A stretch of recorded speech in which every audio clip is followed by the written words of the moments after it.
Sun international, Visakhapatnam, Hyderabad 8575795757. కొత్త ప్రభుత్వం వచ్చిన తర్వాత పెద్ద ఎత్తున ఈ అధికారుల మార్పులు జరుగుతున్నాయి.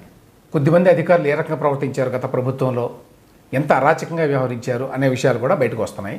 అందువల్ల కొంతమంది రాజీనామా చేసి వెళ్ళిపోవడం, లేకపోతే వాలంటరీ రిటైర్మెంట్ తీసుకోవడం లాంటివి చేస్తున్నారు. ఇది ప్రభుత్వ అధికారులు అయితే. సరే, నామినేటెడ్ పోస్టులో ఉన్న వాళ్ళు ఎట్లాగూ రాజీనామా చేసి వెళ్ళాలనుకోండి. ఆ నేపథ్యంలో already higher education council chairman Hemachandra Reddy ఆయన రాజీనామా చేశాడు. అసెంబ్లీలో సెక్రటరీ జనరల్ అని చెప్పి ఒక పదవిని క్రియేట్ చేసి రామాచార్యులు అని చెప్పి ఆయనకి ఇచ్చారు. ఆయన చాలా అడ్డగోలు పనులు చేశాడు జగన్మోహన్ రెడ్డి గారి ప్రభుత్వంలో. ఆ కౌన్సిల్ వ్యవహారాల్లో కానివ్వండి, అసెంబ్లీ వ్యవహారాల్లో కానివ్వండి, చాలా అడ్డగోలు పనులు ఆయన సలహాతోనే జగన్మోహన్ రెడ్డి ప్రభుత్వం చేసింది. ఆయన కూడా ఇప్పుడు రిజైన్ చేశాడట తాజాగా. ఆయనతో పాటు ప్రవీణ్ ప్రకాష్ అని ఐఏఎస్ అధికారి, ఆయనకి ఇంకా 7 సంవత్సరాలు సర్వీస్ ఉన్నది. ప్రవీణ్ ప్రకాష్ చక్రం తిప్పాడు లిటరల్గా జగన్మోహన్ రెడ్డి గారి హయాంలో. సీఎం ఆఫీస్లో ఉండేవాడు ఆయన. చివరికి చీఫ్ సెక్రటరీలను కూడా దబాయించేటువంటి స్థాయిలో ఆ రోజున ఆయన ఉన్నాడు. ఎందుకు అంటే జగన్మోహన్ రెడ్డి గారి మనసును చూరగొన్నాడు. ఆయన కావాల్సినట్టుగా చాలా పనులు చేశాడు. ఆ కారణంతో ఆయనకు చాలా ప్రాధాన్యం ఇచ్చాడు జగన్మోహన్ రెడ్డి. అందువల్ల ఆయన ఒక స్వయం ప్రతిపత్తి గల అధికారిగా చలామణి అయ్యాడు సీఎంఓలో. సో ఆయన చేసిన అరాచకాల తర్వాత ఆయన ఉద్యోగంలో కొనసాగడం అనేది అన్టెనబుల్, అది సాధ్యమయ్యే పని కాదు. అందువల్ల ఆయన్ని కొత్త ప్రభుత్వం రాగానే, లేకపోతే అంతకుముందు ఆయన్ని జేడీకి పంపించారు, జనరల్ అడ్మినిస్ట్రేషన్ డిపార్ట్మెంట్కి.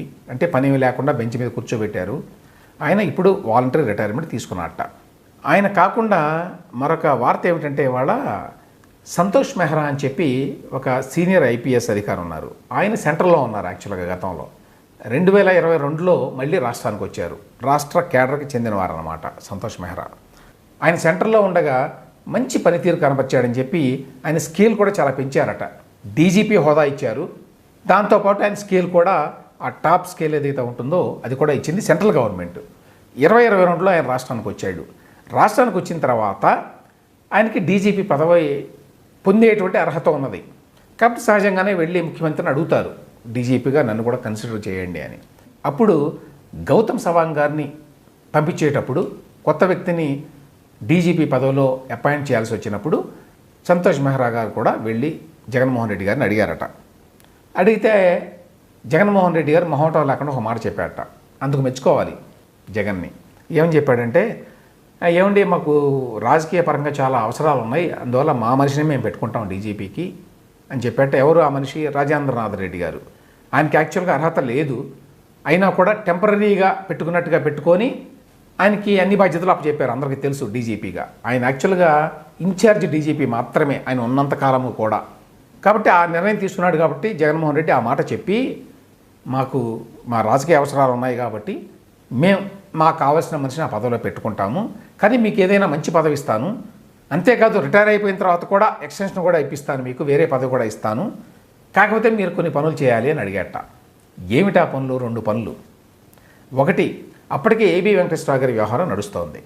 సో ఏబీ వెంకటేశ్వరరావు గారి వ్యవహారంలో ఆయన డిస్మిస్ చేయించాలి అనేది జగన్మోహన్ రెడ్డి గారి కోరిక, బలమైన కోరిక. ఆయన సస్పెండ్ చేసి ఉద్యోగంలో లేకుండా చేశాడు. అయినా కూడా తృప్తి కలగలేదు జగన్మోహన్ రెడ్డి గారికి. అందువల్ల డిస్మిస్ చేయమని చెప్పి రాసి పంపించారనుకోండి. అయితే డిస్మిస్ చేయడం అంత సులభం కాదు. ఒక ఐపీఎస్ అధికారిని కానీ, ఐఏఎస్ అధికారిని కానీ దానికి తగిన ప్రాతిపదిక ఉండాలి.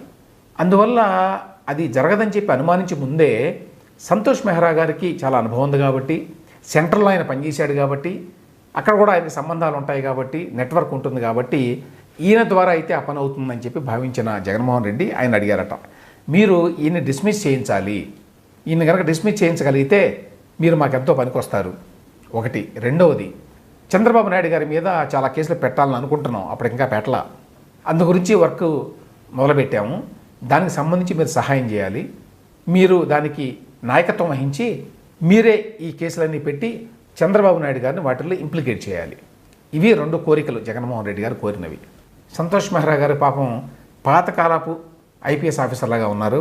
ఆయన ఇట్లాంటి పనులు నేను చేయనండి అని చెప్పాట.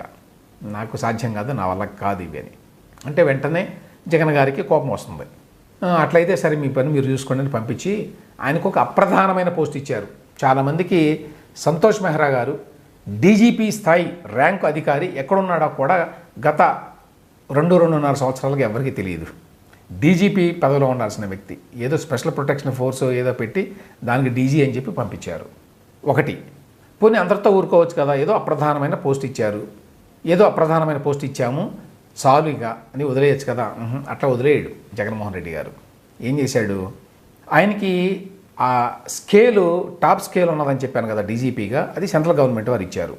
దానిని తగ్గించారట ఆ స్కేల్ని. ఎందుకు తగ్గించారు, దానికి కారణం లేదు, ప్రాతిపదిక లేదు.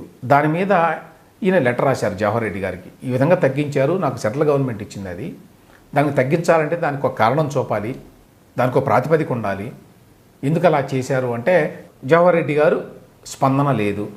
అనేక లెటర్లు రాసిన తర్వాత అప్పుడు ఈయన సెంట్రల్ గవర్నమెంట్ కూడా రాశారట, ఈ విధంగా చేశారు నాకు అని. ఎందుకంటే ఐపీఎస్ ఐఏఎస్ అధికారుల మీద ఆ అడ్మినిస్ట్రేటివ్ సూపర్విజను సెంట్రల్ గవర్నమెంట్కి ఉంటుంది.